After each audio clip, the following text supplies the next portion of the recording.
Hello അസ്സലാമു അലൈക്കും. അപ്പോൾ ഇന്നത്തെ നോമ്പ് തുറൻ്റെ വിശേഷങ്ങളായിട്ടാണ് കേട്ടോ ഞാൻ വന്നിട്ടുള്ളത്.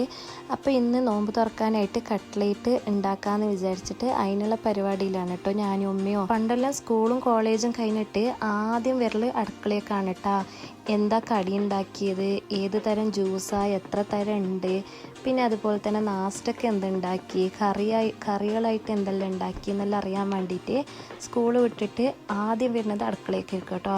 സ്കൂളിൽ തന്നെ ചിന്തിച്ചും കൊണ്ടിരിക്കണ ഒറ്റ കാര്യമേ ഉള്ളൂ, ഇന്ന് വൈകുന്നേരം എന്തിരിക്കും കടിക്കുക എന്നുള്ള കാര്യങ്ങളെല്ലാം കേട്ടോ സ്കൂളിൽ ചിന്തിച്ചിട്ടിരിക്കൽ. ആ ഒരു ലൈഫ് തിരിച്ചു കിട്ടണം പറഞ്ഞാൽ ഒരിക്കലും നടക്കാത്ത കാര്യമാണല്ലേ. ഇപ്പോൾ അതെല്ലാം ഓർക്കുമ്പോൾ ഒന്നുകൂടെ ആ ലൈഫ് കിട്ടിയെങ്കിൽ എന്നാഗ്രഹിക്കുന്ന എത്ര പേരുണ്ട് ഈ കൂട്ടത്തിൽ.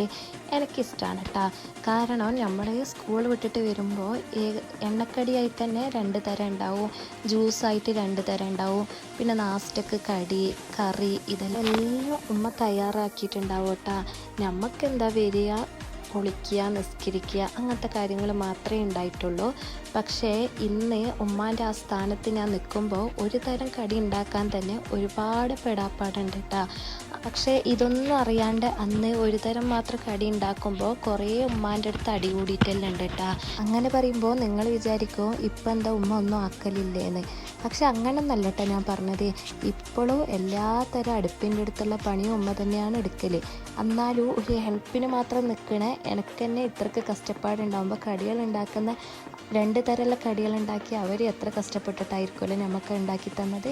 അപ്പോൾ അതൊന്നും മറക്കാൻ പറ്റാത്ത കാര്യങ്ങളാണല്ലേ. അപ്പോൾ അതെല്ലാം അവിടെ ഇരിക്കട്ടെ. ഇന്നത്തെ എണ്ണക്കടി കട്ട്ലേറ്റ് മാത്രമാണ് കേട്ടോ. പിന്നെ ഉന്നക്കായി, ഇന്നലാക്കിയ ഉന്നക്കായി ഉണ്ടായി. പിന്നെ അതുപോലെ തന്നെ ക്യാരറ്റ് ബോളി ഉണ്ടായി കേട്ടോ. ഇന്നലെ ഇത്താത്താൻ്റെ അവിടെ നോമ്പറക്ക് പോയപ്പോൾ ബാക്കിയുണ്ടായ കടി ഇങ്ങോട്ട് കൊടുത്തയച്ചതാണ് കേട്ടോ. അപ്പോൾ അതും കൂട്ടിയിട്ട് ഇന്നത്തെ നോമ്പറക്കുള്ളതായി. അപ്പോൾ ഓക്കെ, ബായ്.